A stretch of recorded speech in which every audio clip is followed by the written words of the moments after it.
Boa noite, pessoal. Bem-vindos a mais um Diário da Crise.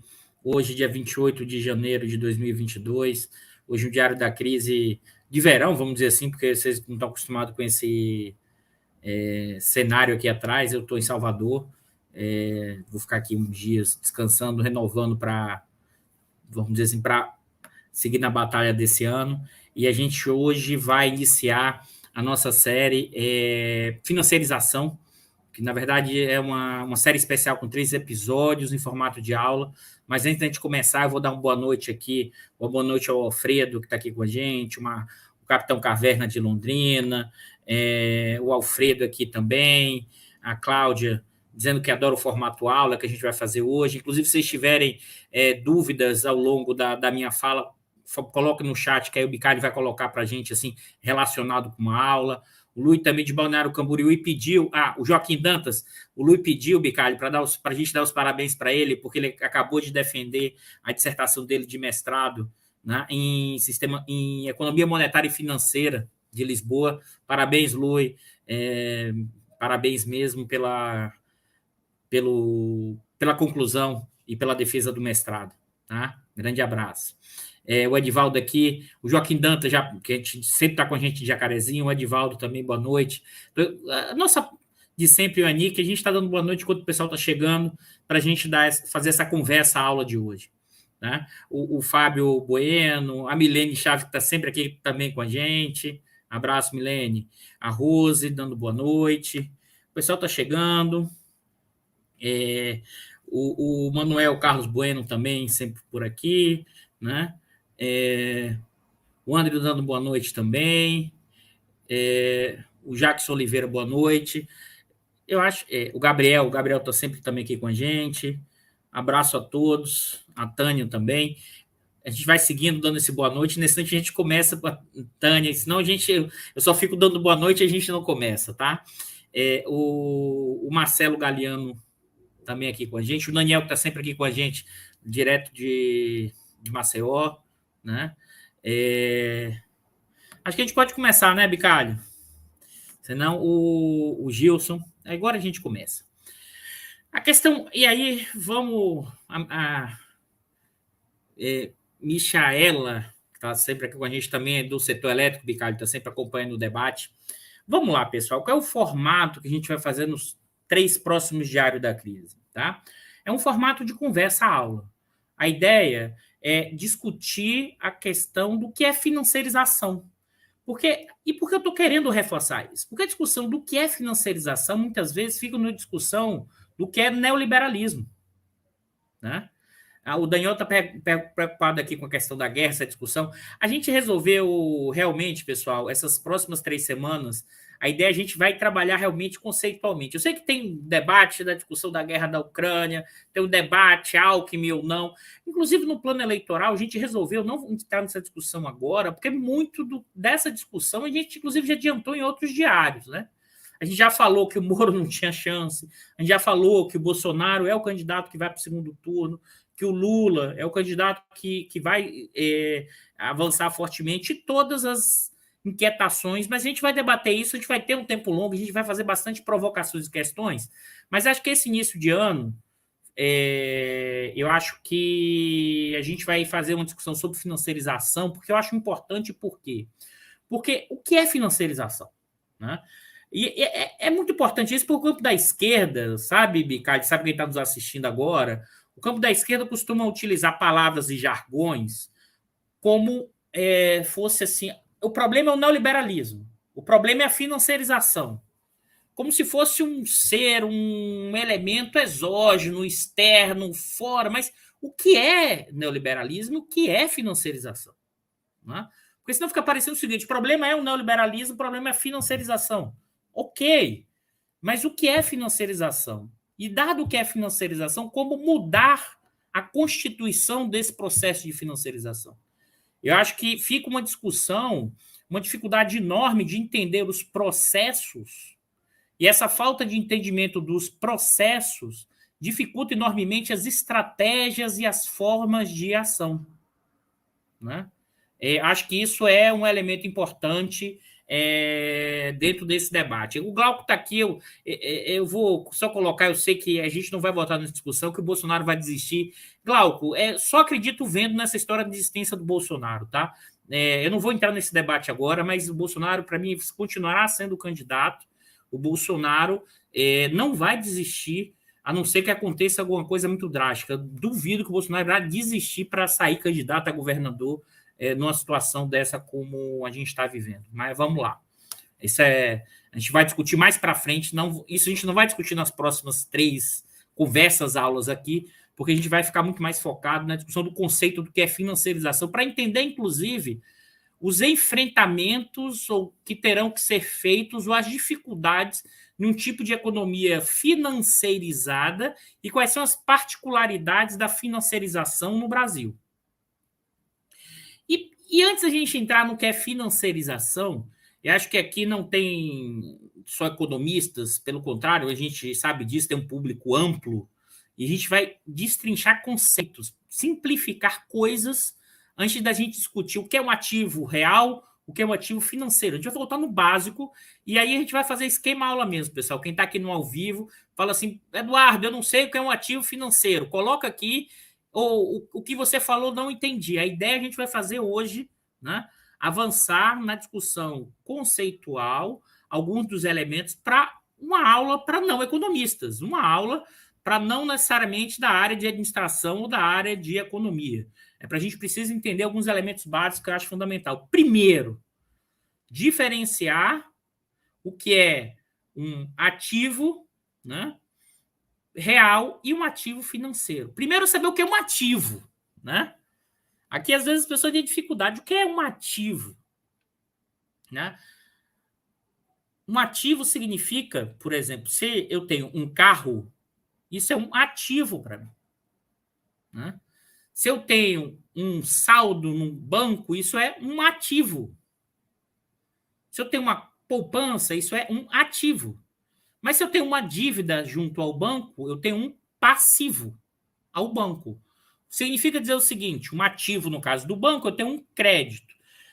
Se eu tenho um carro, significa dizer que eu tenho um imóvel, um ativo real, né, sobre minha propriedade. Né? Observe que aqui eu acho que é o elemento fundamental, primeiro, o ativo. E eu vou compartilhar com vocês aqui alguns desses elementos para a gente. Deixa eu compartilhar aqui em tela. Vamos lá.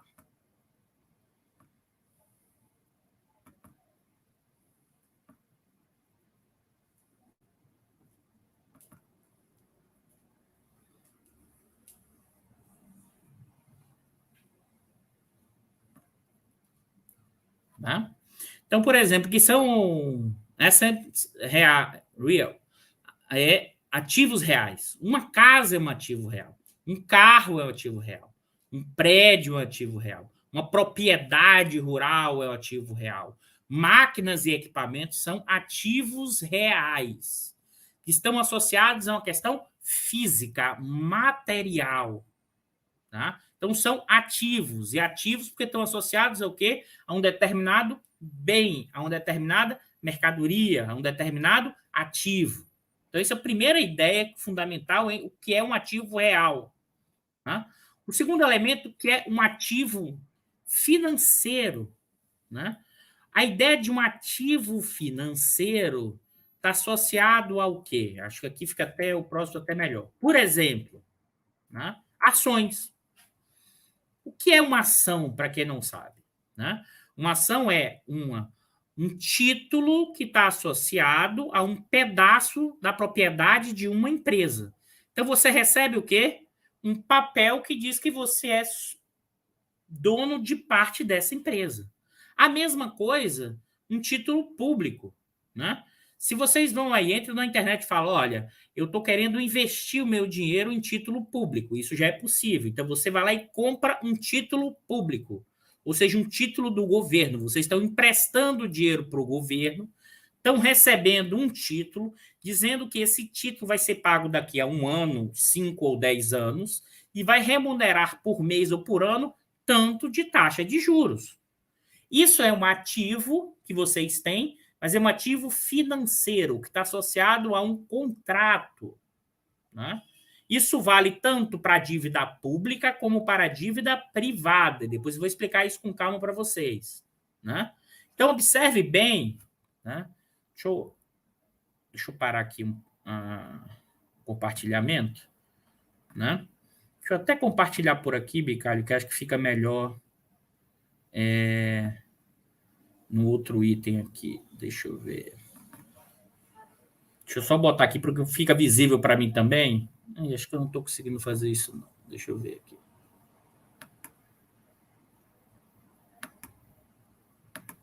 Tá aqui. Foi. Né? Deixa eu voltar aqui de novo. Então, observe, pessoal. Primeiro elemento fundamental: ativo real, ativo financeiro. O ativo real está associado a ativos físicos. Uma casa, uma propriedade, um carro, um apartamento, uma propriedade rural, máquinas e equipamentos.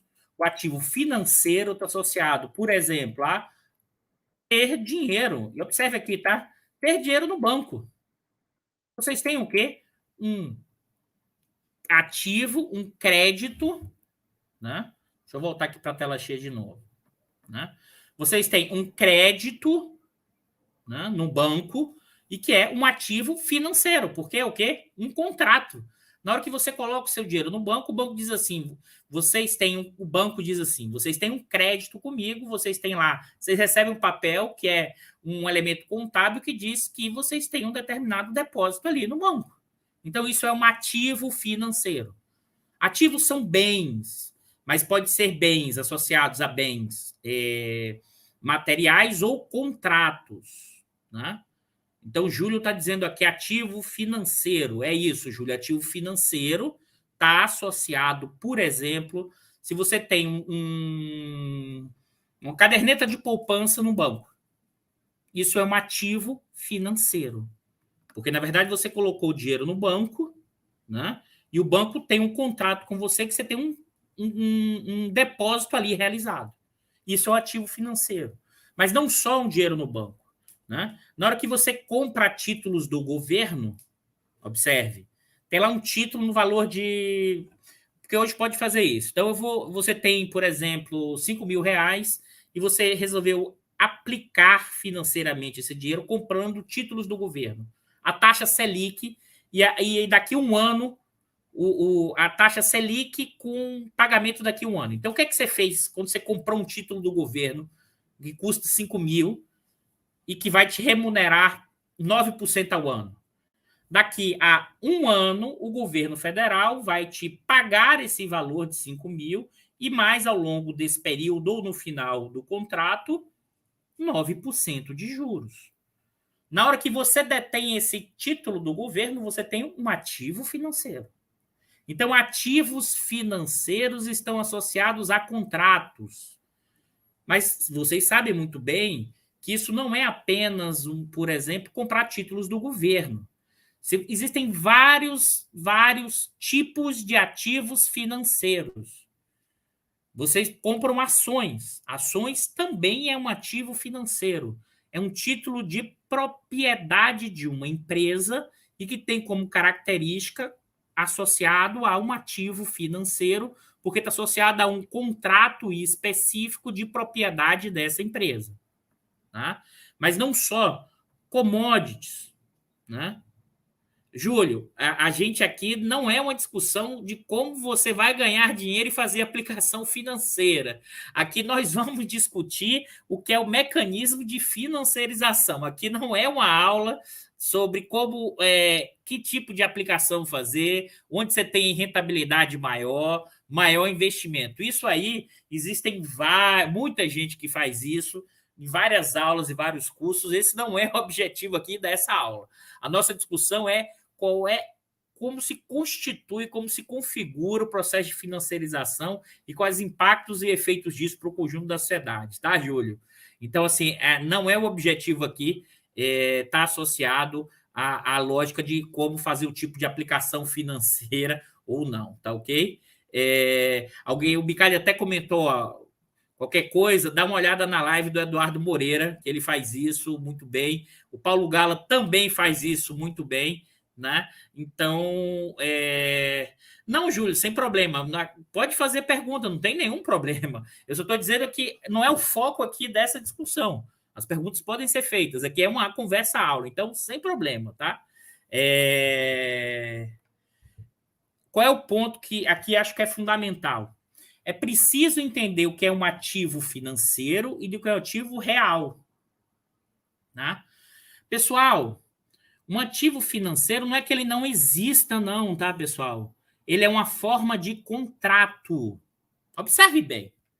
Se você pega e coloca o seu dinheiro no banco e o banco te dá como garantia o quê? Um certificado de depósito. Isso é um ativo financeiro estruturado a partir de um contrato. Se você recebe você faz um investimento, e mais ainda, pessoal, todos os investimentos financeiros estão associados a uma lógica de contrato. Como assim, Eduardo? Vocês colocam lá, pega o seu dinheiro e colocam no fundo DI, ou qualquer outro fundo, em qualquer... Existe um catálogo, vocês têm conta em banco, vocês sabem disso, a maioria de vocês. Então, tem lá várias formas de você realizar investimento. Ah, se você tem perfil agressivo, se você tem perfil conservador. E aí tem lá, fundo DI 500, fundos... Você possa imaginar, fundo cambial, fundo de commodity. Esses são o quê? Você pega o seu recurso, seu dinheiro, coloca nessa aplicação financeira e um fundo, um gestor de fundo vai pegar o seu recurso e realizar, junto com outro contingente de pessoas que colocam esse dinheiro no fundo, vão realizar compra e vendas de papéis, sobretudo, de ativos financeiros, com o objetivo dessa compra e venda aumentar a rentabilidade.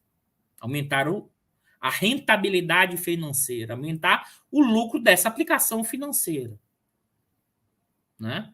Observe que, aqui é importante, o ativo financeiro ele existe, porque na hora que você pegou o seu dinheiro, né, e colocou o quê? Na forma dinheiro. Se você for um assalariado, você recebeu salário, né, vendeu força de trabalho, sobrou um pouquinho, claro, se você for no Brasil assalariado com abaixo de 2 salários mínimos ou até 5, acho muito difícil, 2 para baixo, muito difícil juntar dinheiro, mas se for maior, você consegue juntar uma parte desse dinheiro, vai pegar esse dinheiro e colocar na forma de um ativo financeiro para tentar o quê?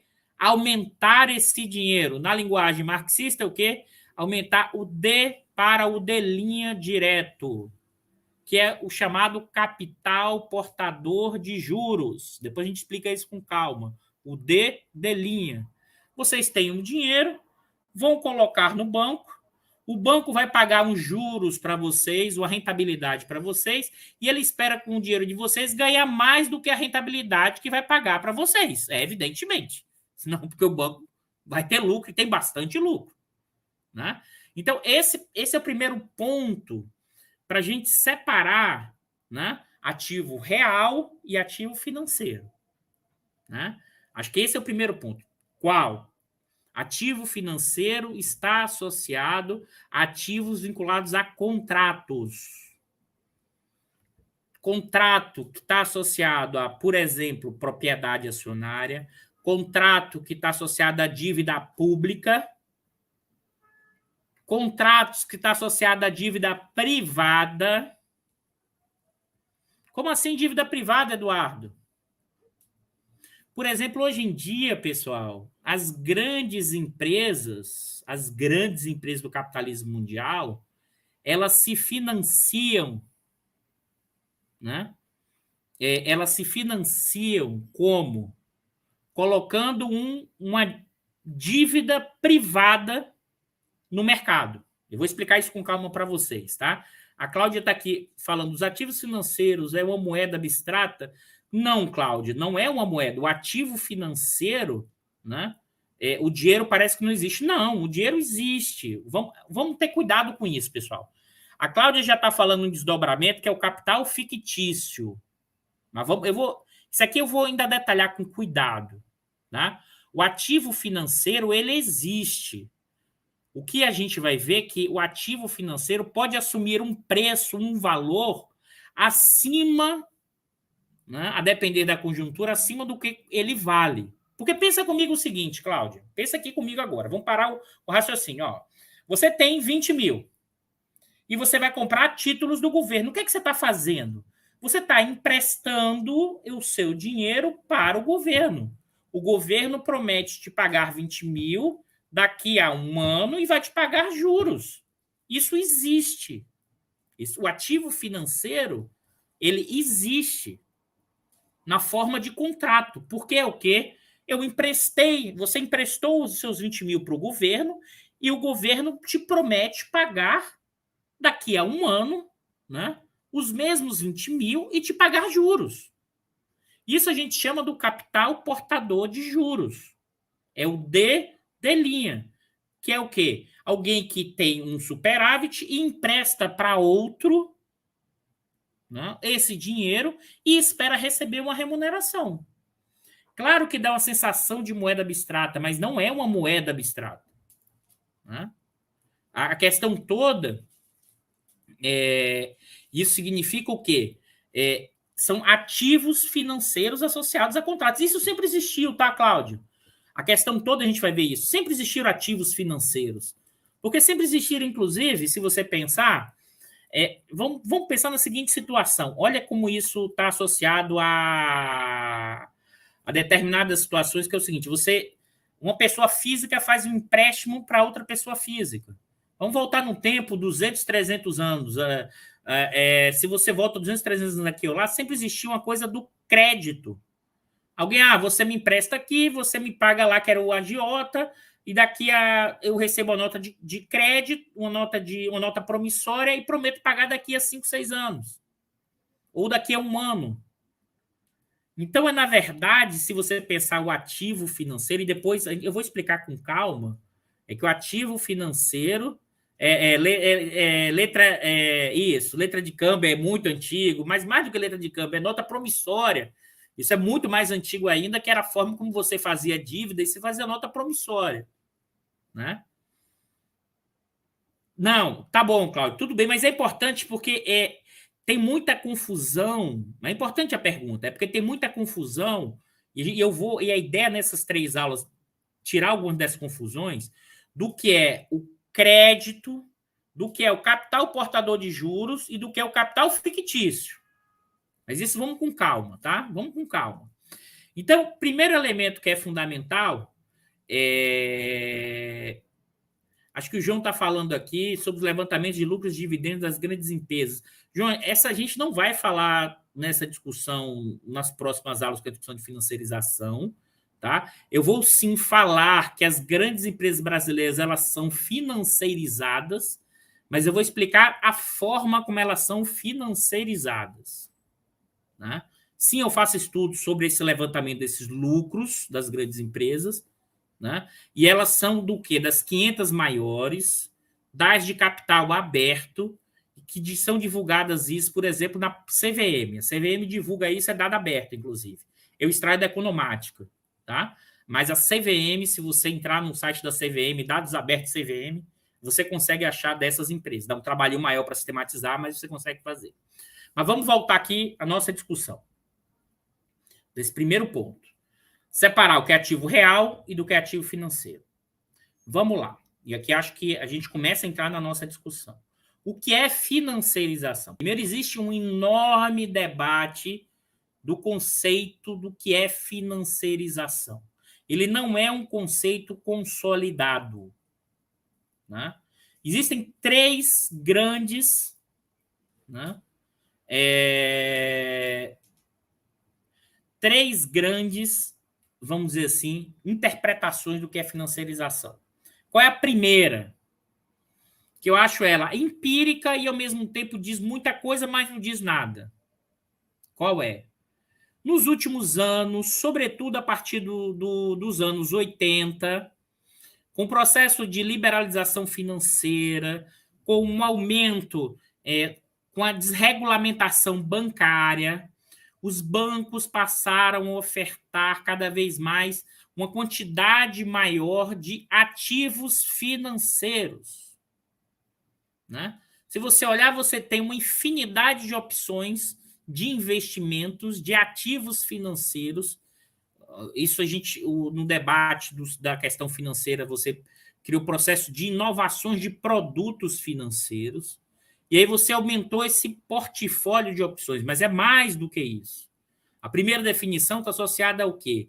A evolução dos ativos financeiros, seu valor de face, né, cresceu numa velocidade muito maior do que o valor dos ativos reais. Pessoal, aqui o elemento fundamental. Você tem um ativo real e o ativo financeiro. Como é que você mensura o valor deles? A partir do quê, pessoal? Eu fico aqui esperando que vocês respondam no chat como se fosse aula, né? Interagindo, mas vocês não vão responder. Mas eu faço isso com meus alunos. A partir do preço. Preço. Qual é o preço do ativo real e qual é o preço do ativo financeiro, né? Esses preços, a evolução desses preços, se você olha, e aí essa evolução você pode achar nas grandes consultorias internacionais, que elas fazem esse tipo de levantamento, fazem um levantamento que é o seguinte: quais são os ativos financeiros no mundo? Aí você pega os principais, tá? Principais. O patrimônio dos fundos de investimento, né? O preço das ações, né? Ao mesmo tempo, né? Além disso, você faz também o quê? Né?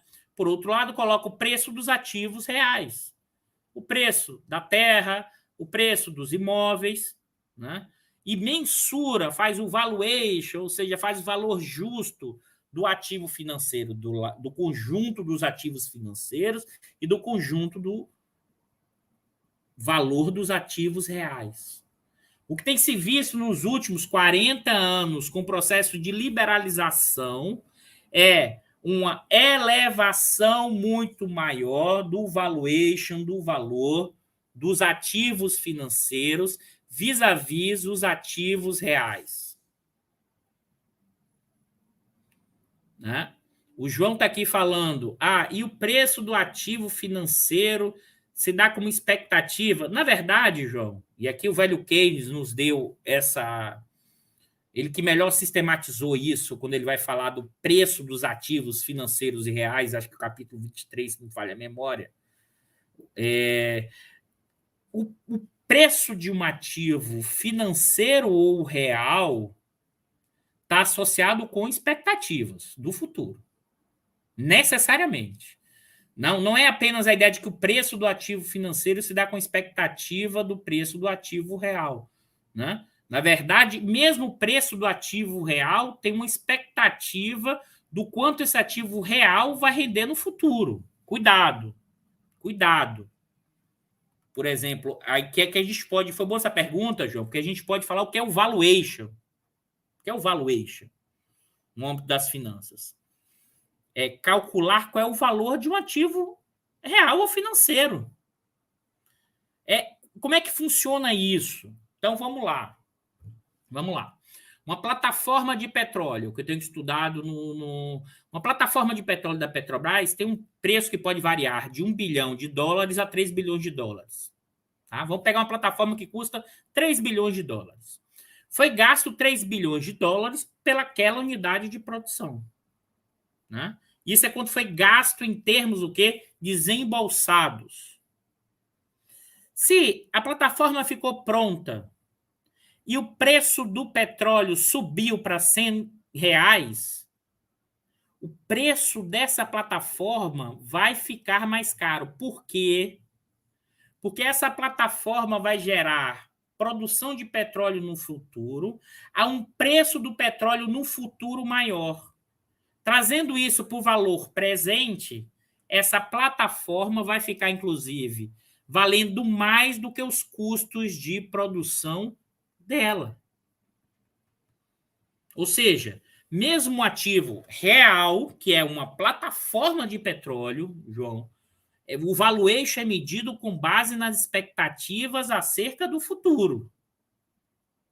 Né? Nesse caso, o quê? O preço do petróleo. E o retorno da produção desse preço do petróleo. É uma expectativa a partir de um preço. Isso também vale para os ativos financeiros. Porque aqui acontece uma coisa que pouca gente... E aqui amarra o negócio. O pessoal tem uma dificuldade de entender. O exemplo que alguém deu lá. Eu tenho 20 mil, professor, faço o quê? Por exemplo, eu não estou dando conselho nenhum. Estou dizendo, caso você compre títulos do governo, né? Se você poderia comprar esses títulos do governo e depois o quê? Repassar esses títulos do governo. Alguém falou assim, Eduardo, eu vou te pagar por ter esse título, né? 21 mil, você me vende? Se o governo está dizendo que vai me pagar 20 e uma pessoa vai dizer que vai pagar 21, eu falo, não, vou vender para você porque eu vou ganhar 1.000. Né? E por que isso muitas vezes acontece? Que é o chamado mercado secundário. É um mercado de compra e venda de ativos financeiros, que quase sempre é realizado o quê? Agentes financeiros compram e vendem ativos financeiros, porque eles esperam que no futuro o preço daquele ativo pode subir ou o preço daquele ativo pode cair.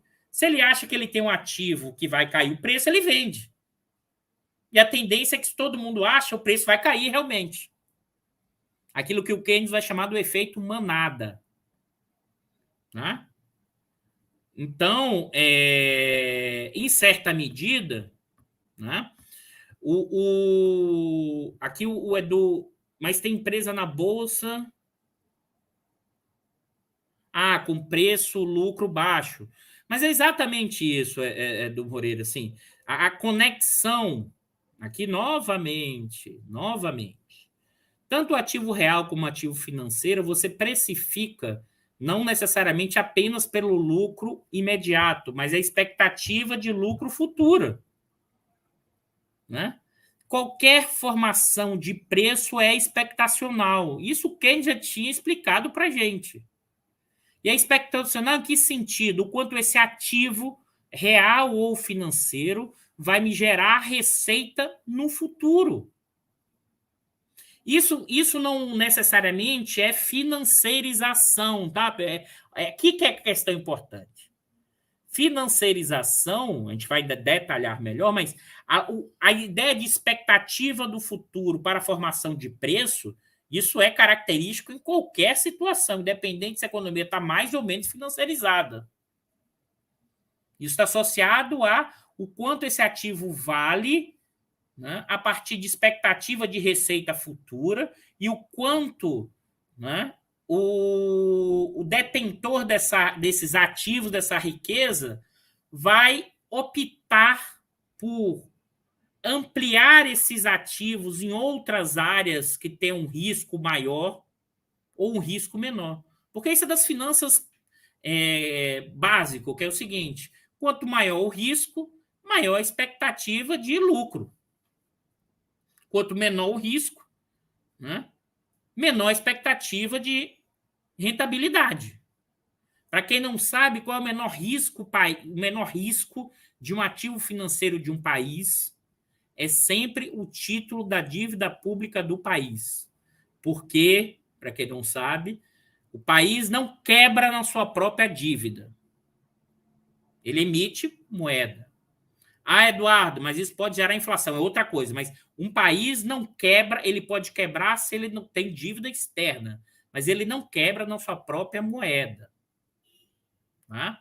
Então, vamos fazer a síntese de novo aqui para a gente ir aos poucos. Então, primeiro ponto. O que é ativo real, diferente de ativo financeiro. Né? A gente já viu. Ativo real está associado a bens, mercadorias reais de propriedade e que tem uma determinada materialidade. Ativos financeiros estão associados ao quê? Ativos financeiros estão associados a um ativo que uma pessoa detém e que está vinculado a um contrato. Então, uma conta no banco, um dinheiro no fundo de investimento, quantidade de ações na bolsa de valores, os títulos da dívida pública. Vou dar outro exemplo. Títulos de dívida privada. Né? Aqui uma particularidade. Né? Isso sim é uma novidade no processo de financiarização que a gente vive, é que as grandes empresas se financiam agora a partir de dívida privada. Antigamente, quando eu estou falando antigamente, ali meados dos anos 70, 80, grande parte das maiores empresas do mundo iam aos grandes bancos tomar empréstimos para fazer os seus investimentos. Hoje isso é uma minoria. Como é que funciona hoje? Por exemplo, Petrobras. Petrobras quer, por exemplo, ir ao mercado e vender e tomar um empréstimo de 1 bilhão. Como é que a Petrobras faz? Ela emite um papel, que é um título da dívida, e diz assim, olha, daqui a 15 anos, que é um cupom, eu vou pagar de volta para vocês, quem tiver esse cupom em mãos, né, 1 bilhão, e ao longo do ano, de cada ano desses próximos 25 anos, eu vou pagar uma taxa de juros de 6%. Né? Então, a Petrobras, né, coloca esse título, que é uma dívida privada da Petrobras. A Petrobras diz que vai, daqui a 25 anos, pagar quem tiver em posse, né, desse papel, desses cupons, e quem tiver de posse desses cupons, a cada ano recebe um juros de 6%. Se vocês quiserem, dê uma olhada no site da Petrobras e olhem lá, financiamento, dívida. Você vai ver, tem a lista dos cupons, do valor total que a Petrobras vendeu e recebeu, na verdade, né? Criou uma dívida, ela criou um passivo no seu balanço, porque ela criou uma dívida e, ao mesmo tempo, ela recebeu dinheiro. Né?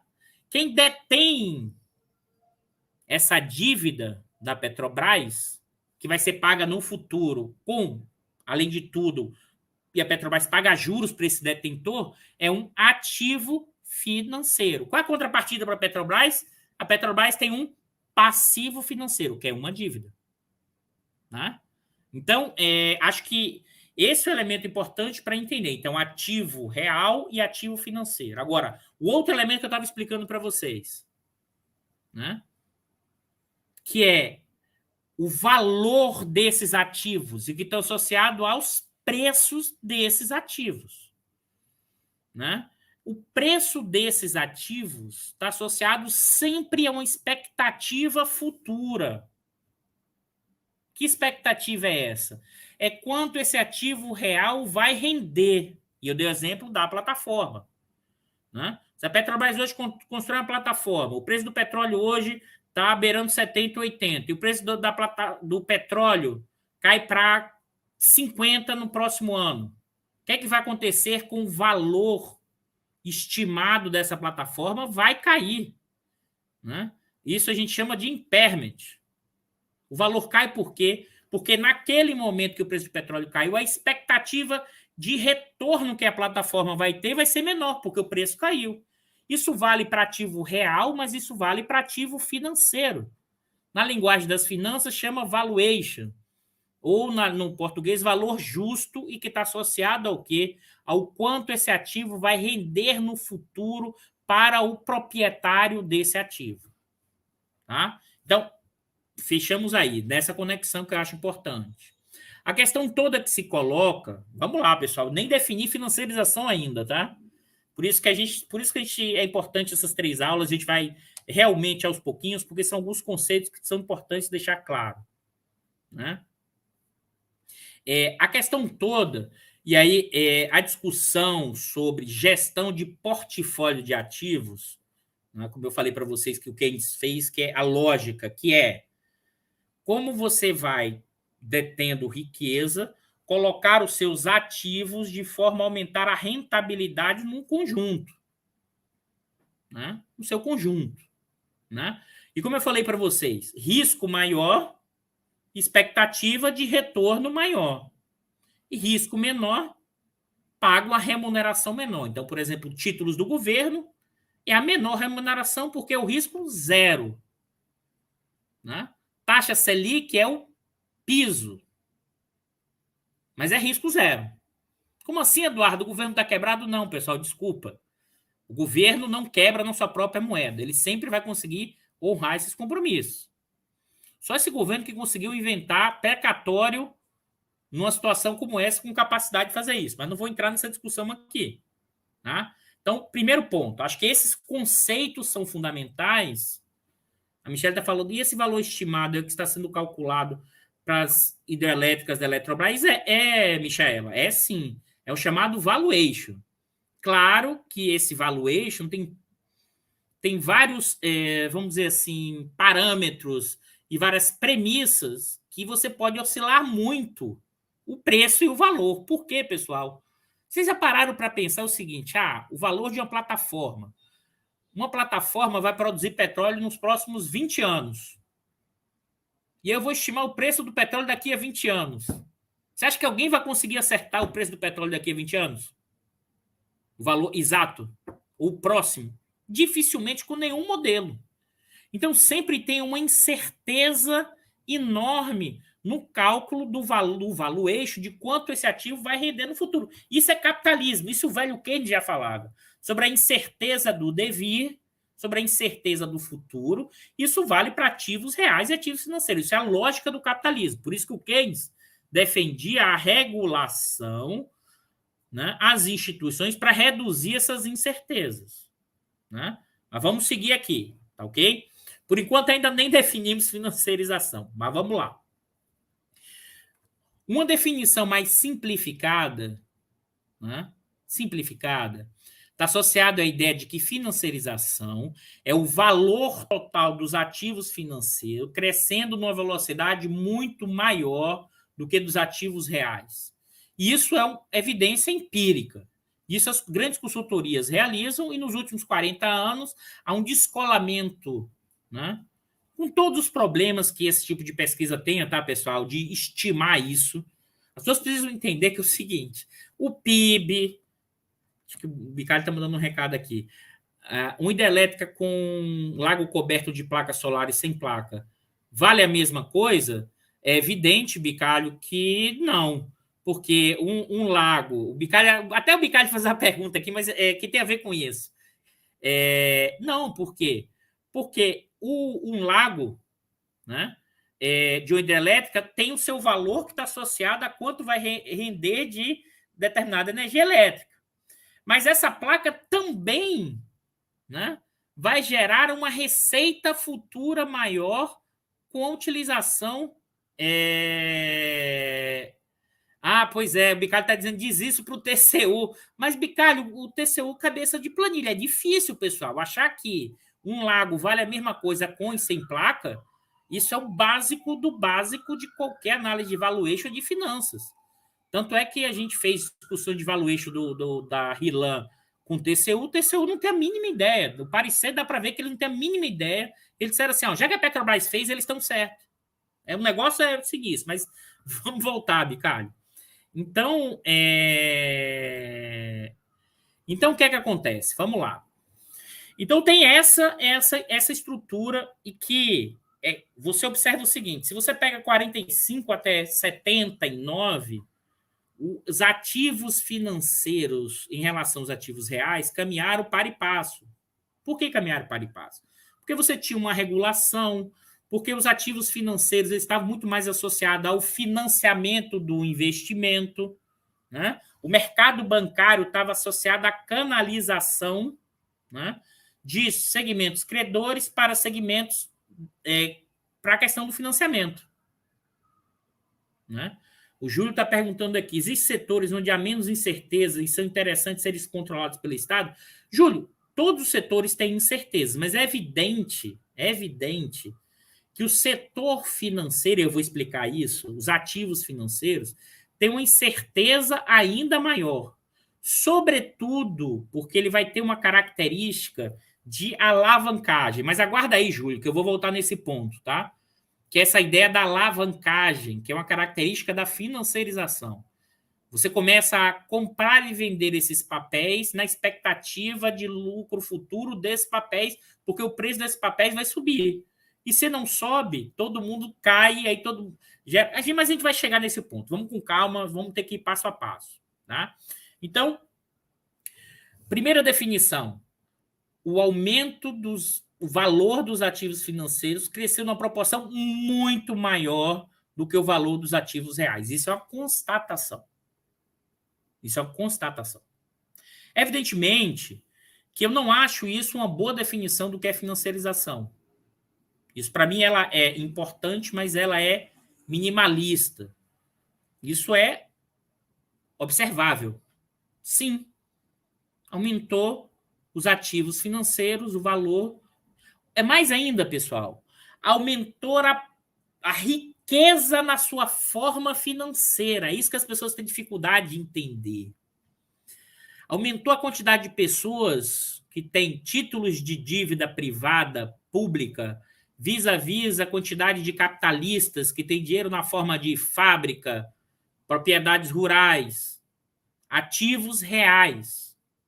É evidente que aumentou de forma significativa.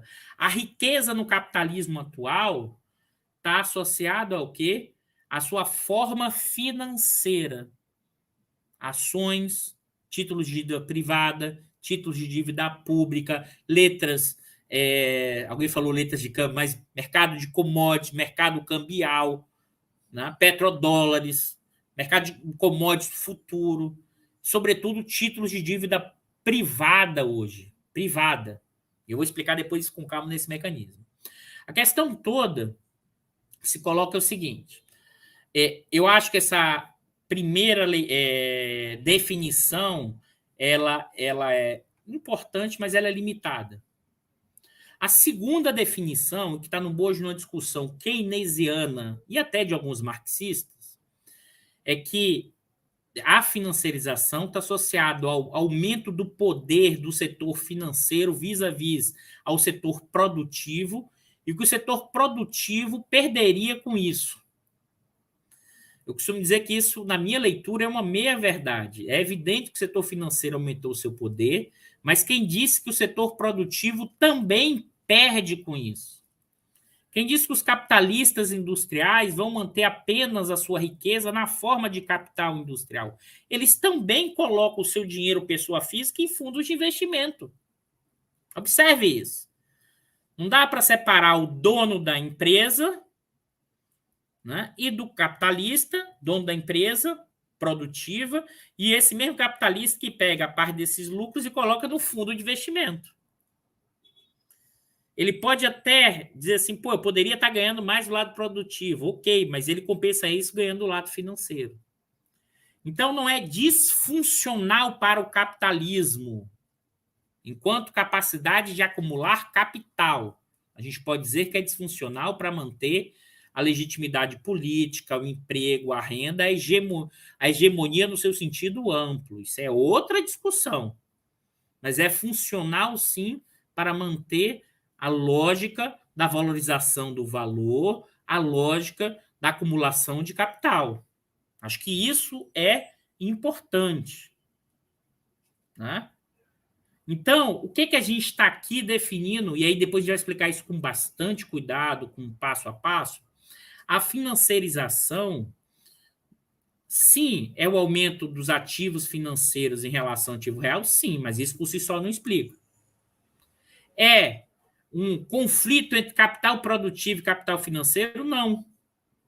Não é um conflito, porque existem muito mais articulações de conexões entre o capital do que essa disputa entre capital e financeiro produtivo na configuração do capitalismo atual.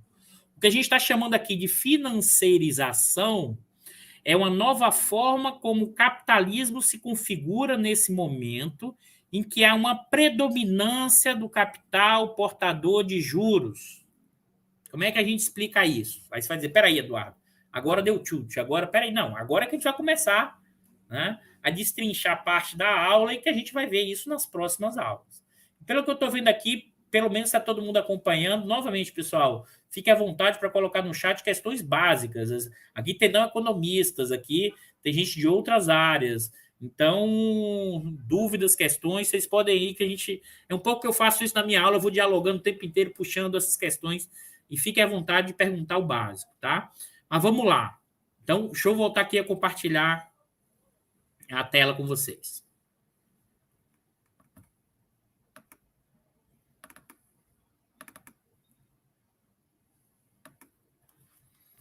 Então, de forma geral, os ativos reais, maquinários, novas empresas, ativos florestais, loteamentos, ativos financeiros, ações, títulos de dívida pública, commodities. Na verdade, e commodities aqui, pessoal, é mercado de commodities, que é um título de compra e venda de commodities no futuro, tá? Títulos privados. Aqui, e aí vamos começar Deixa eu voltar aqui, deixa eu parar de compartilhar e vou começar essa discussão. É evidente que essa discussão de financiarização que eu vou apresentar para vocês é uma vertente marxista, tá? Em certa medida, o que eu vou apresentar aqui para vocês e como eu falei, é uma predominância no capitalismo desse capital portador de juros e que está associado ao quê? Ao aumento, né, da forma do capital, da sua forma mais líquida, da sua forma do capital monetário, dinheiro. Hoje, o capital, e isso cria uma sensação, e aí, a Cláudia, um pouco do que você falou, cria uma sensação de uma coisa desconectada, por quê? Porque você chegou ao extremo e ao fetiche hoje do D linha direto. Dinheiro gerando mais dinheiro. Como? Na hora que você coloca o seu dinheiro num fundo de investimento, esse fundo de investimento é gerido por grandes fundos de investimentos que detêm uma massa gigantesca de capital na sua forma monetária e que compra e vende ativos financeiros das suas mais diversas maneiras. Só para vocês terem ideia, deixa eu mostrar esse dado aqui de quanto está nos chamados fundos de investimento, tá? Dos grandes fundos. Deixa eu trazer esse dado aqui, depois eu volto, a gente continua. Peraí. Depois a gente volta. Isso aqui em 2020, tá, pessoal? 2 anos de defasagem. O BlackRock, o fundo, que é o maior fundo de investimento, ele tinha em ativos, agora aqui novamente, cuidado, tá, pessoal? 6,8 trilhões de dólares. Isso não é, cuidado aqui, isso não é dinheiro do BlackRock, isso é dinheiro em que o BlackRock dos fundos de investimento, ele faz a gestão. Aqui está dinheiro de bilionários, aqui tem uma quantidade de aplicadores financeiros que passam a gestão desse dinheiro para esses fundos de investimento. Né? Então, aqui está dinheiro dos bilionários, aqui está dinheiro da classe média, aqui está dinheiro da pequena burguesia. Né? Aqui, inclusive, está dinheiro de fundos de previdência. Só que você controla, imagine o seguinte, os 20 maiores fundos, os maiores fundos, 20, em termos de ativos, porque a maior parte desses fundos compram ativos financeiros, 40, tinham em mês 6 de 2020, 46 trilhões de dólares na forma de ativos financeiros sendo gerido na busca do quê? Aumentar o valor desse ativo para gerar mais rentabilidade para os aplicadores e uma maior comissão para a gestão desses ativos financeiros. Tá? Essa é a escala que a gente está falando do capitalismo mundial. Né? É a escala do capitalismo mundial. É isso mesmo, Roseli, que existe o equivalente a 5 PIBs do mundo em capital financeiro com expectativa de lucro. É isso. Rose, é exatamente esse dado que eu mostrei para você. Esse dado de 46, né, trilhões de ativos financeiros em 2020, se você pega o PIB mundial de 2020, inclusive provavelmente é mais de 5 vezes. Ou seja, por que o PIB? Porque é a geração fluxo de riqueza gerado naquele momento. Né? Mas vamos lá. E vamos avançando, tá? O que aqui é o elemento fundamental É discutir que existe, na interpretação que eu vou apresentar para vocês, uma mudança em relação à forma como o capitalismo se estruturou, em que aumentou de forma predominantemente, né, a forma do capital portador de juros. Né? E é evidente que né, que aí precisa explicar melhor, que essa predominância vai gerar efeitos, né, na gestão real, mas também vai gerar efeitos, né, em preços de ativos, no processo de alavancagem e desalavancagem, vai gerar profundas transformações nesse capitalismo que vivemos hoje. Né? Não, João, esses fundos... depois eu passo para vocês, coloco o link. Isso aí tem um... Eu esqueci agora a instituição reguladora de fundos. Depois eu coloco na descrição do link aqui, que apresenta a descrição desses dados, tá? Então, o que acontece? Essa é uma situação. E aí eu vou agora, nessa pegada marxista, primeiro explicar o que é o capital portador de juros e que é, na verdade, as frações, né, autonomizadas do capital, que em parte está lá no livro 3, e a gente pode olhar os desdobramentos do que foi escrito na discussão do Marx para pensar a contemporaneidade, para pensar o quanto você tem uma forma específica de capitalismo e que está associado à financiarização. A financiarização significa o aumento do poder desses fundos de investimento numa gestão enorme dessa massa de capital monetário, mas não só, porque também existe a financiarização das empresas produtivas, que eu vou detalhar melhor na próxima aula, e também a financiarização das famílias, porque aumenta enormemente o crédito como uma forte importante do estímulo ao consumo. Então, na verdade, é um conjunto de estruturas sociais que vão sendo gestadas e moldadas para garantir a ampliação da acumulação de capital. Porque o capitalista ele não está preocupado, né, de onde vem o lucro dele. Isso é a máxima do capitalismo. Isso o velho Marx já tinha nos ensinado, o velho barbudo, que é o seguinte: ele quer, se ele pudesse, ele eliminava a produção, ele fazia o dedo da linha direto. Direto. Né? Se ele pudesse, claro que a gente sabe que não pode, né? Mas se ele pudesse, era o dedo da linha direto. Né? A questão toda, e aí deixa eu voltar aqui para vocês, e a gente vai começar a juntar agora essas dimensões. Né? Vamos voltar aqui para a exposição aqui. Vamos lá. Observe aqui que é o primeiro ponto que a gente vai separar o capital e a autonomização de suas formas funcionais. Né? Então, qual é a primeira fase aqui? Né?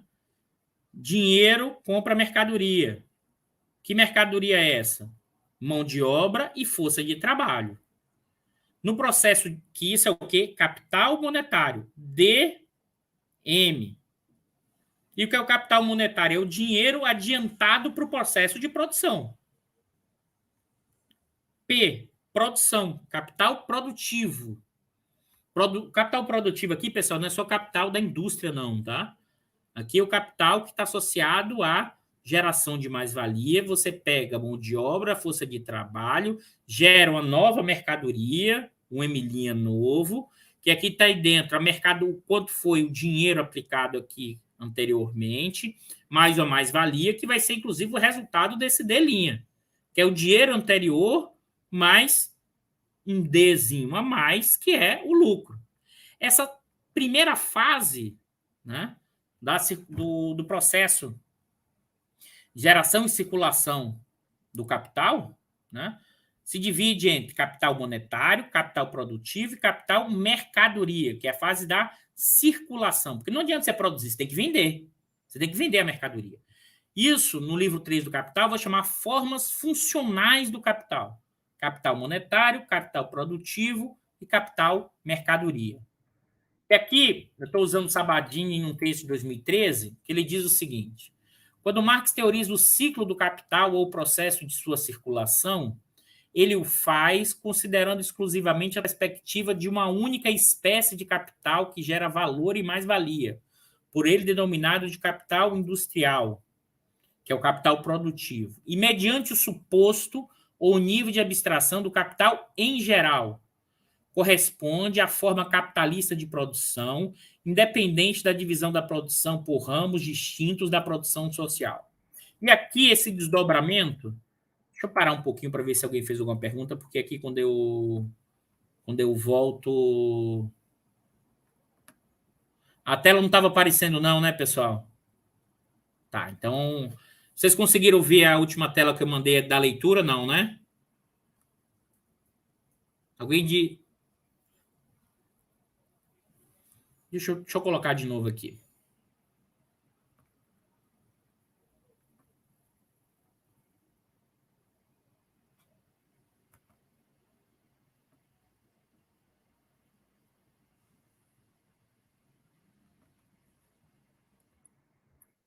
Ó, está falando para vocês, capital monetário, deixa eu colocar aqui,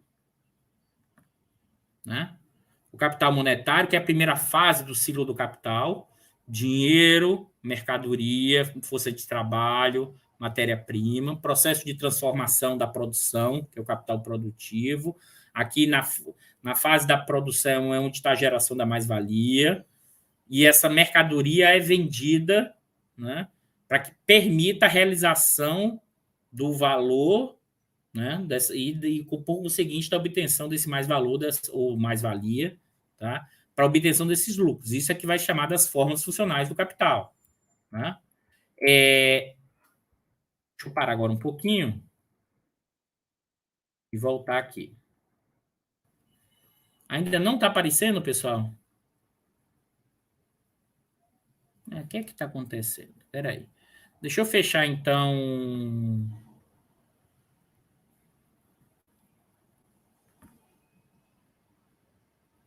Deixa eu ver se agora vai.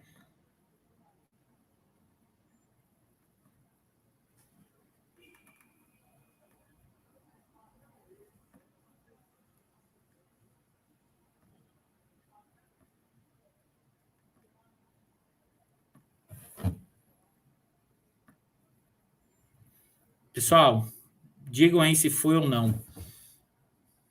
Vê se agora foi aí. Vê se chegou.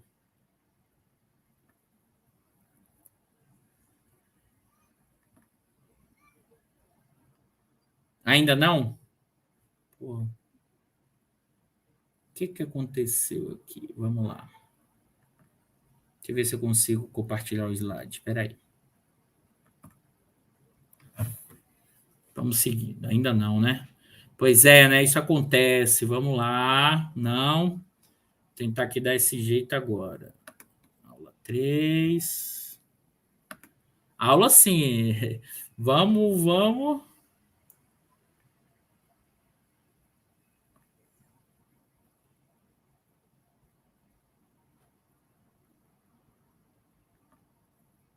Deixa eu achar. Acho que agora vai dar certo. Deixa eu tentar isso aqui.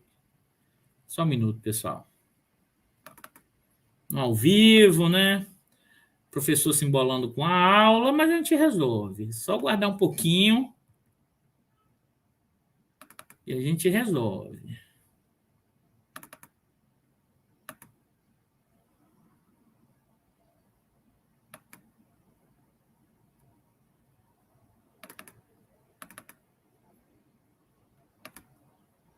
Vamos ver se agora vai.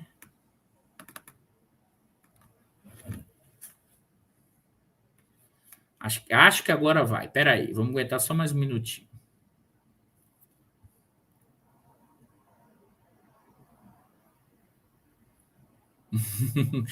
Eu sei que vocês estão aí na agonia, mas calma, pessoal. Mas vamos lá. Então, deixa eu continuar aqui como... acho que agora vai. Como elemento fundamental para a gente, primeiro, separar no ciclo do capital. O Marx está separando entre capital monetário, capital produtivo e capital comercial. Quando ele está fazendo essa separação, né, que acho que isso aqui é fundamental e importante, ele está dizendo o seguinte: qual é o ciclo do capital? Dinheiro. O capitalista faz o quê? Vamos explicar isso. Enquanto aqui está vendo se funciona.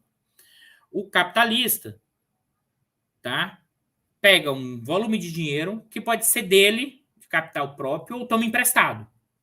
Né? Ele pega esse dinheiro e abre o negócio.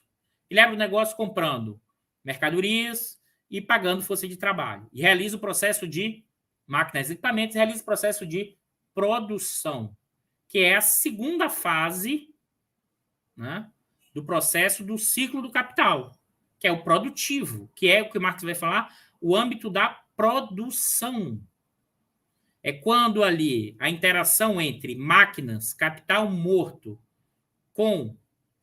Não, desculpa, pessoal. Máquinas com trabalho morto, que é trabalho morto, com trabalho vivo, você vai gerar o valor da mercadoria que foi comprada e um valor a mais incorporado desse trabalho vivo. Né? Então, vai gerar o quê? Um processo... Né?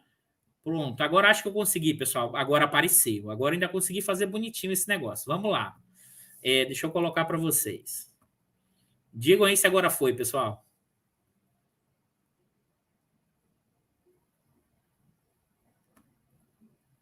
Né? Eu fico aqui no cantinho. Deixa eu ver. Agora apareceu. Beleza, então vamos lá. Então, o que é que acontece? Deixa eu voltar aqui do slide anterior. Então, vamos lá. Aquilo que eu estava falando para vocês aqui. Ó. Cadê o pincelzinho? Então, vamos lá. Ó. Fase 1. Né? Opa! Fase 1. Dinheiro, mercadoria, matéria-prima, força de trabalho, capital monetário. O capitalista ou utiliza lucro retido, lucro de um ciclo anterior, ou toma empréstimo. Tá? Qual é a segunda fase do ciclo do capital? O produtivo, o industrial, que é a fase 2. Ele com trabalho vivo, com trabalho morto, que são máquinas e equipamentos, você gera uma nova mercadoria, um M', que é o valor da M mais a mais-valia não paga.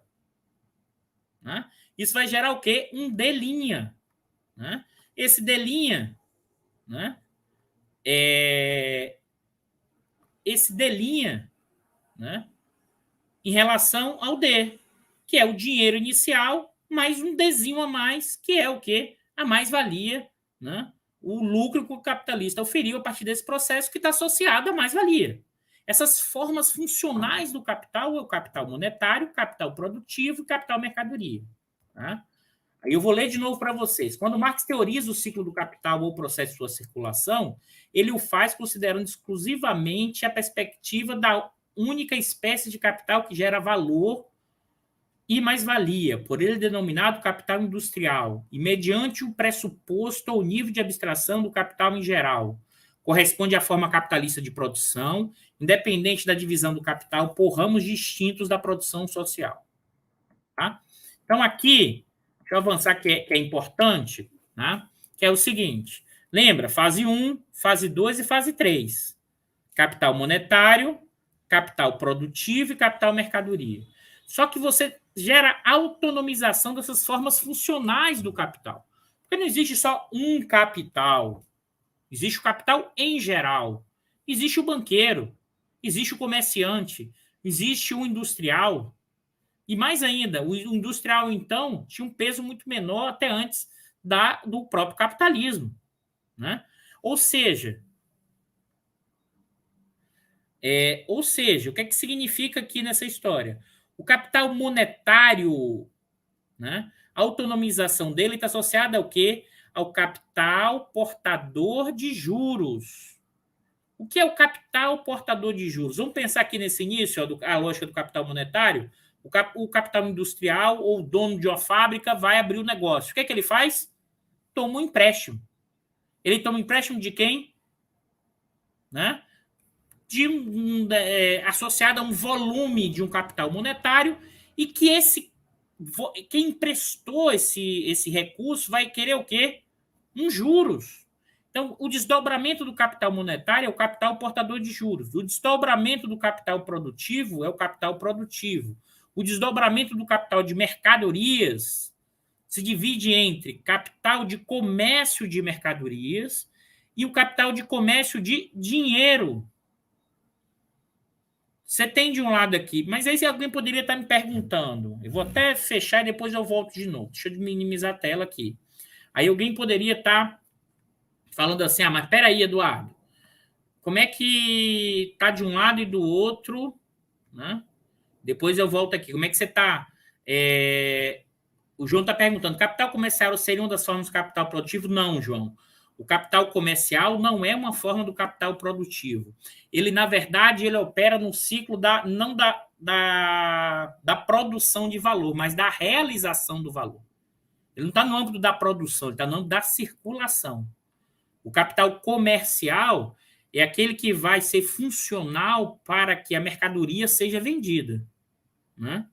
É o capital, você pensar, o predomínio do capital comercial teve associado ao quê? Um período pré-capitalista, na transição entre o início do capitalismo e a Revolução Industrial. O que era o capital comercial? Né? O que ele fazia? Qual era a forma de dinheiro que ele fazia? Ele trazia por uma forma principal especiarias da Índia e trocava. Na segunda fase, o que ele fazia? Trazia homens e mulheres escravizados, negros do continente africano, e você vendia, né, sobretudo, nas colônias espanholas e portuguesas. Então, você fazia o processo de quê? Da lógica do capital comercial, que tem lucro, evidentemente. Cuidado para não confundir a ideia de capital comercial, porque não tem lucro, mas todo lucro está associado ao processo de produção. E no capitalismo avançado, por isso que o Marx está falando do capital industrial, essa mais-valia gerada no capital produtivo é distribuído a partir dos preços relativos entre os vários capitais, né? Ou seja, com o avanço do capitalismo, com o avanço da divisão do trabalho, você vai tendo especificidades. Então, você tem o capital comercial, né? Deixa eu voltar aqui de novo. Opa! Deixa eu botar aqui para compartilhar de novo. Vamos lá. Então, o que é que a gente tem aqui? Mas você poderia estar dizendo, mas Eduardo, você não disse que o capital monetário, você tem do outro lado aqui o capital do comércio de dinheiro? É porque eles se encontram, pessoal. Porque o capital portador de juros, né, e ao mesmo tempo o capital do comércio de dinheiro, que é o capital bancário, né, você tem um sistema de crédito que regula. Você tem um dinheiro de crédito, um sistema bancário. O sistema de crédito, né, vai permitir que você avance a lógica do capital portador de juros. Porque pensa comigo o seguinte, pessoal. Até então, um banco, se você pensar até século XIII, XII, XIII, o que era um banco? Né? Um banco estava associado a quase como um local onde você guardava o seu dinheiro. Você fazia um depósito e aquele dinheiro praticamente ficava ali no banco. E o banco era remunerado por funcionar quase como, muitas vezes, uma casa forte. Por que isso? Porque você não tinha um sistema de crédito avançado. Você não tinha um sistema de crédito avançado. Tá? Tânia, mais para frente, a financiarização do agro e das empresas, a gente vai fazer discussão nas próximas aulas. A ideia da aula de hoje, até preciso deixar claro para vocês, a gente vai dar um panorama geral e depois a gente vai voltar nas especificidades desse processo. Lembra que são mais 2 aulas, tá, pessoal? Inclusive, a ideia é que a gente vai fechar o geralzão hoje, daqui uns 15 minutos. Eu sei que vocês vão ficar com muitas questões e perguntas, mas a ideia é que depois a gente vai destrinchar nas próximas 2 aulas, tá? Inclusive para entender a diferença da financiarização no Brasil. E mais ainda, a gente nem avançou ainda na discussão da financiarização. Estou entrando nas questões básicas, conceituais, para a gente discutir financiarização. Mas vamos voltar. Então, o que acontece? O capital do comércio de dinheiro está associado ao quê? O capital bancário. É uma estruturação de um sistema de crédito. E que quando isso posto em movimento, dinheiro, crédito, sistema bancário, sistema de crédito, associado ao capital portador de juros, você tem desdobramentos para gerar o que o Marx vai chamar do capital fictício. Né? Eu vou até, Micalha, acho que até parar e aí para explicar isso que eu acho fundamental. O que é que o Marx está chamando isso de capital fictício? Né? Quais são os dois ativos, hoje, na linguagem atual, não é a linguagem da época do Marx, quais são os dois principais ativos financeiros que o Marx está chamando de capital fictício? Porque ele estava já enxergando ali dívida pública e ações. E porque ele estava falando que o capital portador de juros do sistema de crédito poderia desdobrar num capital fictício. Quando o Marx está falando capital fictício, ele não está dizendo não é um capital que não existe. Ele tem uma existência a partir do capital monetário, né? Mas que vai se desdobrar e ganhar um valor de um ativo muito maior e desconectado dos ativos reais. Júlio, não dá para dizer que é especulativo, sabe, Júlio? Porque, na verdade, todo o valor do preço de um ativo é uma especulação do futuro. O que acontece, aí, mas em parte, é que a especulação ganha um patamar muito grande em relação à geração de riqueza real, sabe, Júlio? É como se fosse o seguinte, vamos tentar olhar isso. Então, vamos lá. Títulos da dívida pública, tá? Marx estava observando isso, título da dívida pública e ações. E vamos olhar as duas coisas. Então, vamos pensar o seguinte, título da dívida pública. Alguém pegou os grandes empresários, tem lá título da dívida pública, o Itaú e o Bradesco tem, por exemplo, em seus ativos, se você olhar isso, está no balanço dos bancos, se você junta Itaú e Bradesco, ele tem lá como ativos financeiros títulos da dívida pública brasileira, em torno de 600 bilhões, tá? 600 acho que é isso mesmo, 600 bilhões são títulos da dívida mobiliária brasileira, está lá num ativo do Itaú e do Bradesco. Então, ao longo do tempo, esses bancos compraram esses ativos e esses ativos estão ali estruturados a partir do seu valor justo, do valuation. Que observe aqui que acho que é o ponto fundamental. Em algum momento, esses bancos emprestaram dinheiro para o Estado. Só que o valor desse ativo não está associado a um empréstimo inicial só. Porque esses ativos são vendidos no mercado secundário. Quem é que compra esses ativos, pessoal? Né? Quem é que compra esses ativos? Alguém tem ideia? Chute aí no chat. Quem é o principal comprador desses ativos financeiros no mundo? Os grandes fundos de investimento. No caso brasileiro, tem uma especificidade, são os próprios bancos. Isso não é no mundo. Depois a gente volta essa discussão mais para frente. Mas agora o que é importante? O Marx estava olhando o seguinte, ele tinha observado que esses ativos começam a ter um crescimento do seu preço no mercado secundário numa velocidade muito maior. Isso, inclusive, para a questão das ações.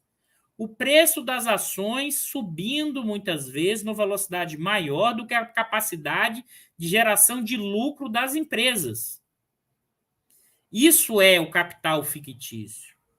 Não um capital que não existe. Pelo contrário, se um aplicador financeiro tem ações, ele comprou ações, né? Ele comprou ações e começou uma bolha de preço subindo, uma bolha, né? Ele comprou a 100 e a bolha já chegou a 400 e ele vendeu a 400, ele realizou lucro. O D dele virou um D' enorme. Ele realizou uma aplicação financeira gigantesca. Mesmo que naquele momento não tinha sentido daquela empresa estar valendo aquele valor. Porque tinha um efeito manada. Todo mundo foi porque achou que a empresa ia gerar recursos. Lembra, por exemplo, do que foi a quebra da Bolsa em 2001 da Nasdaq. As empresas de tecnologia nos Estados Unidos, na segunda metade dos anos 90. As empresas de tecnologia naquele momento ainda não tinham lucro, mas os valores delas subiram gigantescamente. Muitas das empresas ali quebraram, deixaram de existir. Então, tinha um valor enorme e depois desapareceu, porque não teve a contrapartida da geração de lucro e de mais-valia, na linguagem do Marx, equivalente. E por que desgarra? Desgarra porque, como eu falei, tudo está associado a uma expectativa acerca do futuro. Né? E quando você tem mercados desregulamentados, os agentes financeiros tendem a operar como alavancando, isso que é chamada alavancagem. É tentar transformar um ativo e que aquele preço desse ativo, tá, esteja um valor dele muito maior do que originalmente foi. Então, o título da dívida tem essa característica. Né? O Júlio está dizendo que se referiu ao especulativo com mecanismo de elevar o valor de forma artificial. É isso, Júlio. Ele eleva, novamente, de forma artificial em relação, né, à geração de riqueza real. E é isso mesmo. Quando você tem um mercado desregulamentado, né, você tem o quê? E isso a gente pode falar mais para frente também. Isso é a crise subprime nos Estados Unidos. O que eu estou descrevendo aqui é a crise subprime. Preço de ativos que empresas de rating diziam que valia, era AAA, para quem não sabe, é um risco muito baixo. Ativos que eram podres, que valiam EFG, que tinha um risco enorme.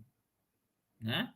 Então, aqui o elemento fundamental. A ideia do capital fictício é um desdobramento do capital monetário e do capital bancário. Essa conexão do sistema de crédito, né? Do sistema bancário, do sistema de crédito.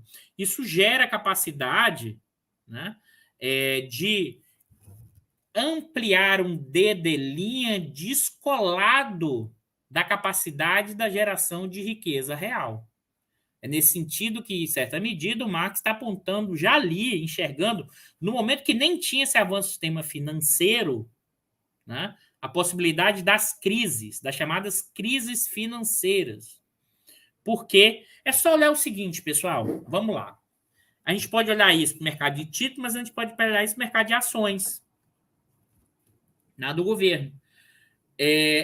O mercado de ações, vamos pensar na seguinte situação. Eu posso fazer o balanço da empresa olhando o valor que a empresa gastou efetivamente. Então, tem lá a Petrobras, uma plataforma de petróleo. Ela gastou naquela plataforma 3 bilhões. Esse é o valor contábil da plataforma. Contábil. Né? Agora, eu vou fazer o valor justo, o valuation. Qual é o valuation? Não é o valor contábil. É quanto essa plataforma vai me gerar de riqueza no futuro para a Petrobras, para os acionistas da Petrobras. E essa riqueza no futuro está sempre associada ao quê? Basicamente, a uma estimativa de preço do petróleo no futuro. Só que o preço do petróleo no futuro depende de quê? Só de lógica de oferta e demanda? Não. Porque o preço do petróleo também é influenciado pelo quê? Pelo mercado de commodities, porque o petróleo também tem um preço futuro, então também está financiarizado. E também depende do quê? De geopolíticas e de conflitos, porque é um ativo estratégico. Então, observem bem. Eu estou projetando hoje um valor de um ativo, né?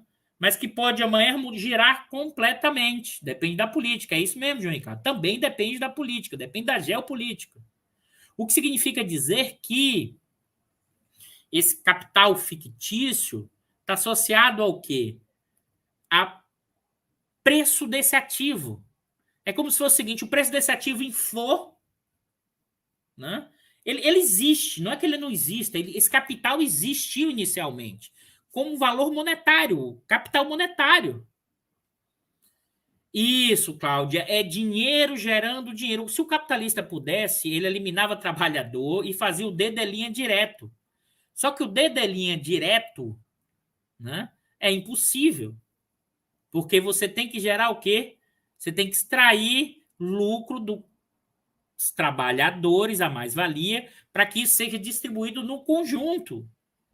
Por isso que de vez em quando você tem essas crises financeiras, porque esses ativos financeiros perdem o valor, porque eles estão desgarrados da capacidade de gerar mais-valia.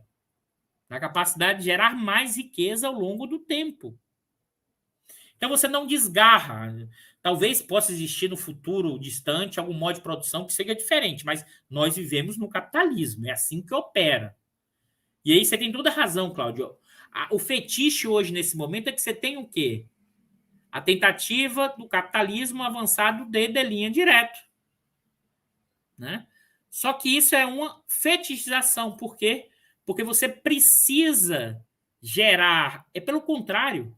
Só existe esse linha direto porque você ampliou a taxa de lucro nas empresas não financeiras. A extração de mais-valia no capitalismo atual aumentou de forma significativa pelo aumento da exploração e pela incorporação de trabalhadores que antes não estavam numa ordem da exploração capitalista, estavam na subsistência.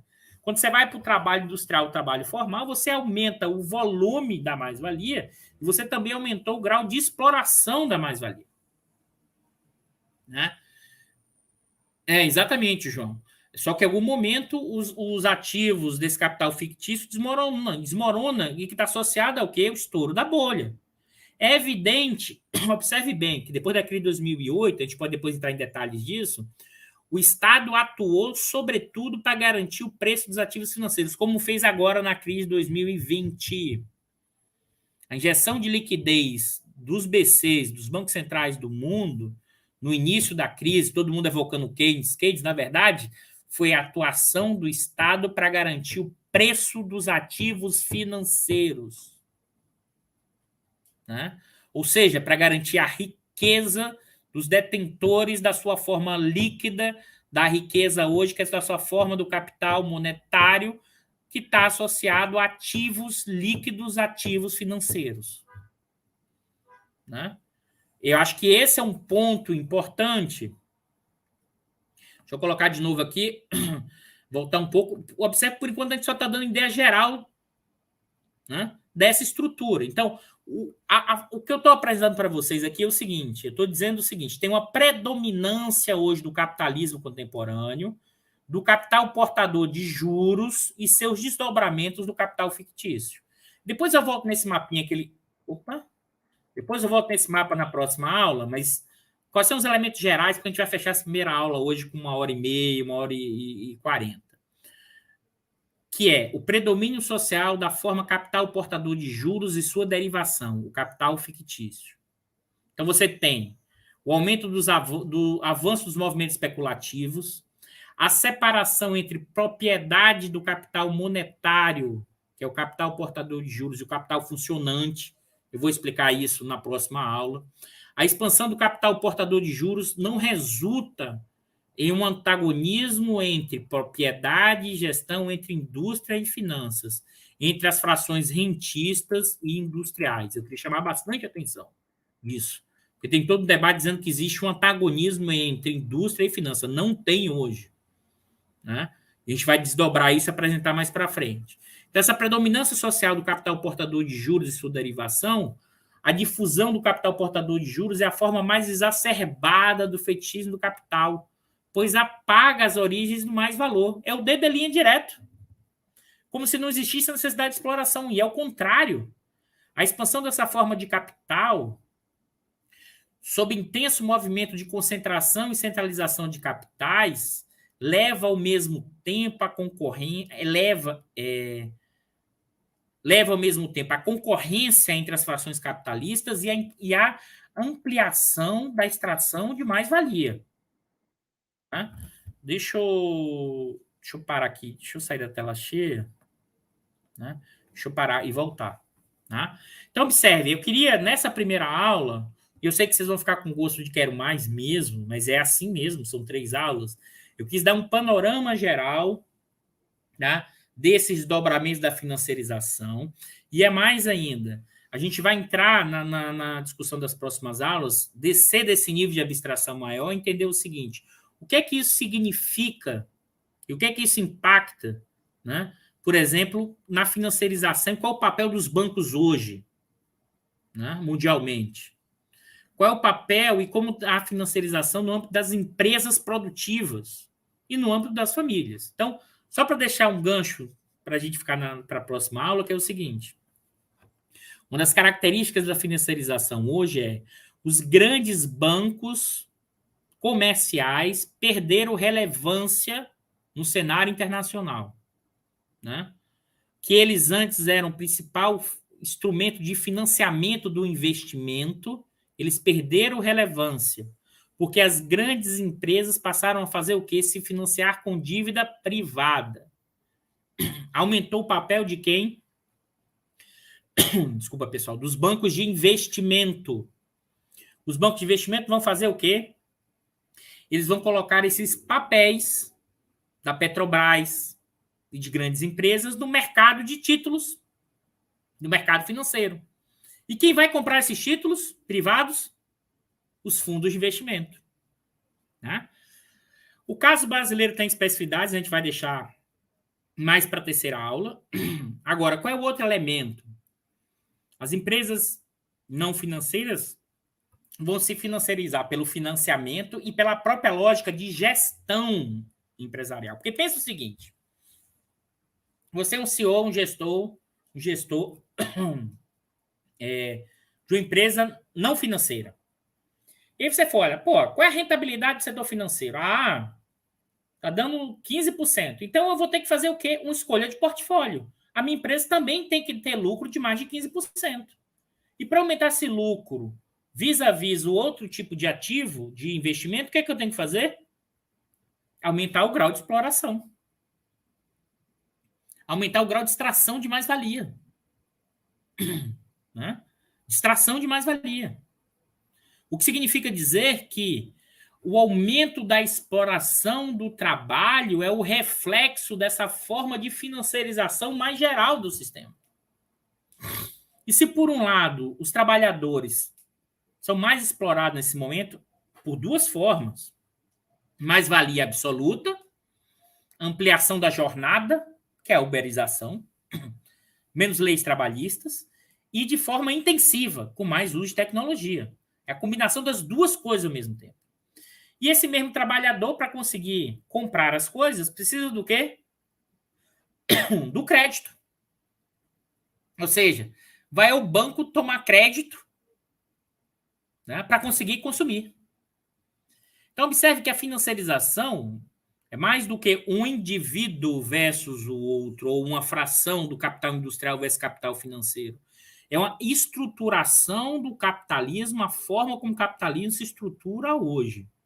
E é preciso enxergar esses atores, mas a gente vai entrar com mais detalhes na próxima aula. A Carolina aqui, Madeira, está falando de economia política pura. É exatamente isso.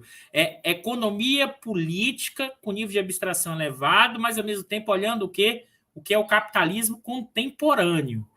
Ou seja, como esses desdobramentos nos permitem enxergar, né, as contradições e o processo, e sair da aparência. É o D de linha? É a aplicação financeira? Mas o que está por trás disso? Como é que você estrutura isso? De onde sai esse dinheiro? O pessoal fica falando, o Estado, mas assim, de onde sai esse lucro enorme na pandemia? Só para vocês terem ideia, pessoal, isso a gente vai deixar para as próximas aulas, que vai sair o dado para frente. Mas aumentou enormemente a arrecadação no Brasil, né, de lucros. O lucro sobre o imposto sobre lucros. 30%. Vocês acham o quê? 2021 vai ser um lucro enorme. Eu chuto e minha expectativa é que a taxa de lucro média no Brasil esteja acima de 11%. Média de todas as grandes. Vai ter gente com 20, 25. Né? Então, é isso que significa. Ou seja, para sustentar esses ganhos financeiros, você aumentou a extração de mais-valia. Essa extração de mais-valia é feita onde? No lado produtivo, no capital produtivo. Né?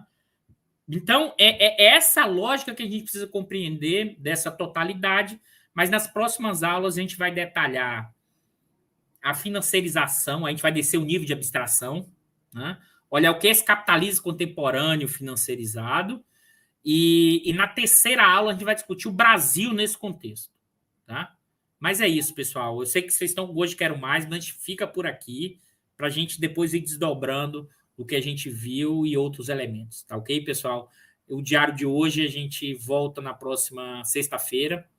ou ao vivo ou gravado, porque eu ainda vou estar ainda... Estou meio de férias, entendeu, pessoal? Ainda é o Diário da Crise de Verão. Não vou fazer na praia, né? Porque senão aí é fogo, mas de qualquer jeito, nas próximas 2 aulas, a próxima aula a gente vai discutir, dado esses mecanismos, o que é esse capitalismo financiarizado mundialmente. E na nossa terceira aula, o que é esse capitalismo financiarizado no Brasil, porque tem algumas diferenças, sim. Milton, eu vou colocar no link algumas referências, porque, inclusive, pessoal, posso falar para vocês, uma parte do que eu estou apresentando para vocês aqui, são pedaços de aula que eu dou, inclusive, na pós-graduação, só que eu, claro, simplifiquei aqui para não economistas e para quem não é da área, mas essas aulas aqui é para graduação pós, então a gente vai só apenas tentando simplificar a linguagem. É isso, pessoal. Agradecer a vocês, tem que fazer agora aquela de youtuber, né? Gostaram do vídeo, compartilhem, deem like. Nos vemos na próxima semana com o episódio 2 do especial Financiarização, para a gente compreender o que significa isso no capitalismo internacional. E mais ainda, a compreensão disso significa entender quem são os atores desse processo, as formas de exploração, para pensar estratégias e saídas. Eu acho que isso que é fundamental.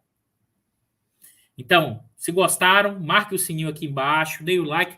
Né, Bicalho? Chegamos, o canal do Instituto chegou a 15 mil inscritos, mas a gente podia avançar isso. E o canal, a gente continua aqui, não só no diário, mas os vários programas, levando os debates que acontecem na universidade, as várias linhas, interpretações, como a gente já falou aqui, que vai dessa pegada mais marxista que eu tenho, mas por outras linhas keynesianas que tem no canal, mas outras linhas neoclássicas que também tem no canal. Eu acho que essa é a nossa diversidade. Isso é o Instituto de Economia. É isso, pessoal. Então, até semana que vem. Abraço a todos e bom final de semana.